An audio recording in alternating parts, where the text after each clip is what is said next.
I'd say, knowing Sydney, that water is about 90% cocaine.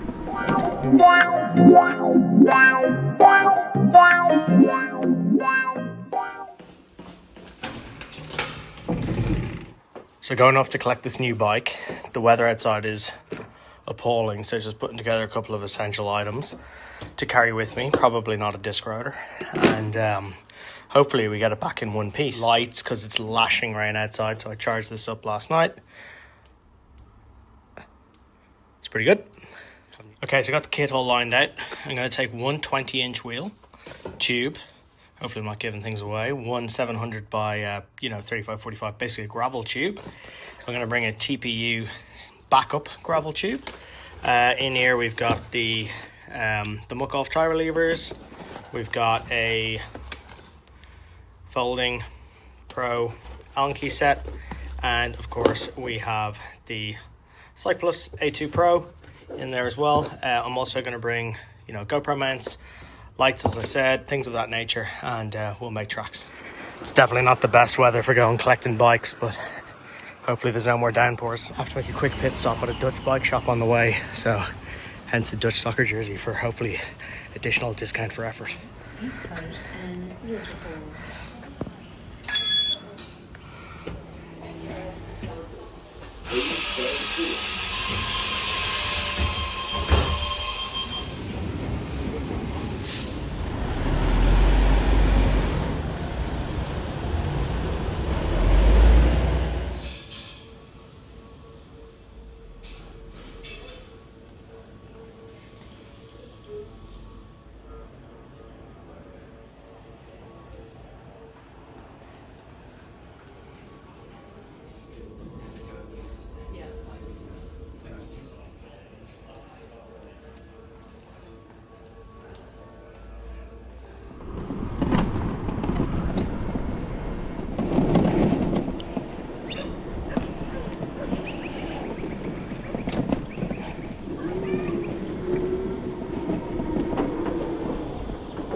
So we've just turned on to the M5 Linear Park, and I think this is as good a time as any to introduce formally what I have bought. So this is obviously a cargo bike.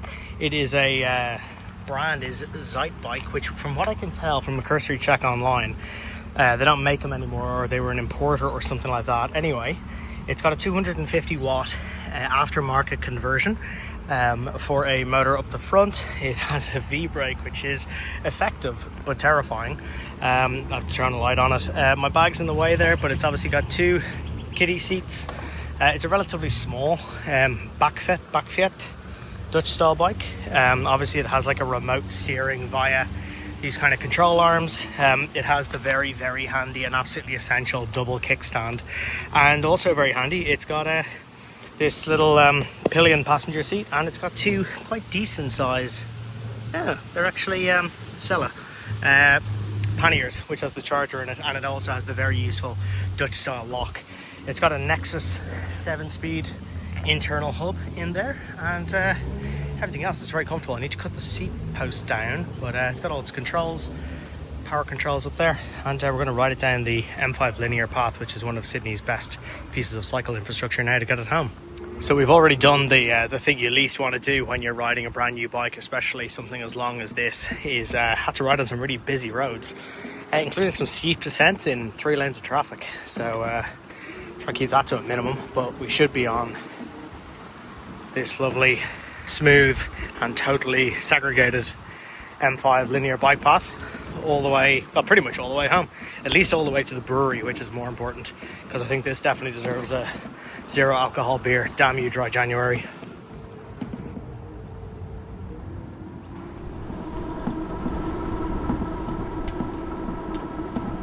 I absolutely love this cycleway. I use it absolutely any time I can. M5 linear, Kingsgrove Avenue.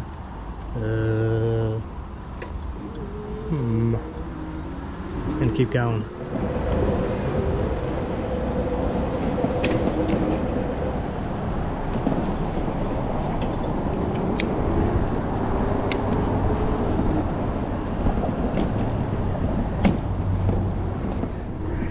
Definitely one of the best if not the best piece of cycling infrastructure I know in Sydney. So it's just so good to be riding next to a massive motorway and have to deal with none of the ramifications of it. And you get to do this swoopy thing through the tunnel.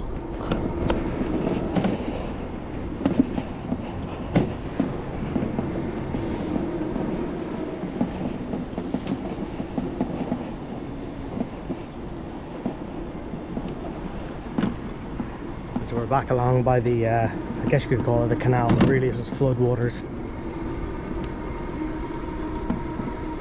But yeah, great piece of cycling infrastructure. Absolutely ideal when trying to bring something as unagile as this back home.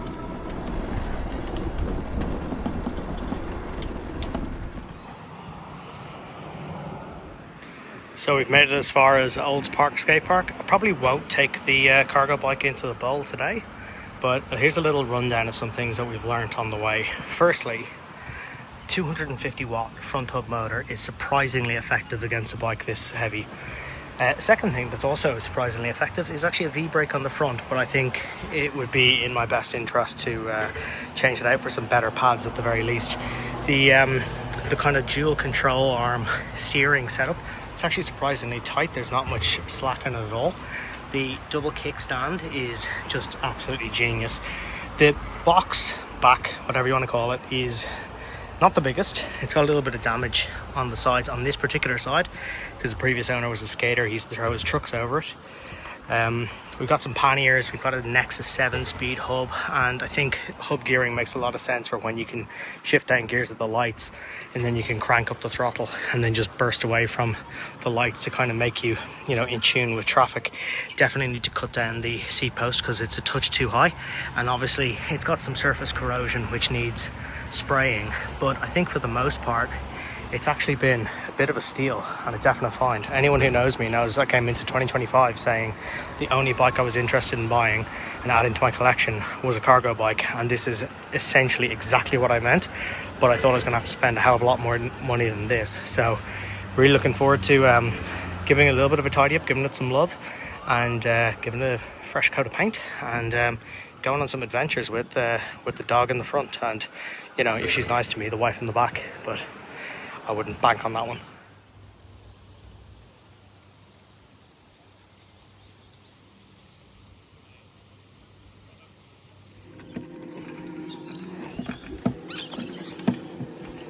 Is that nice?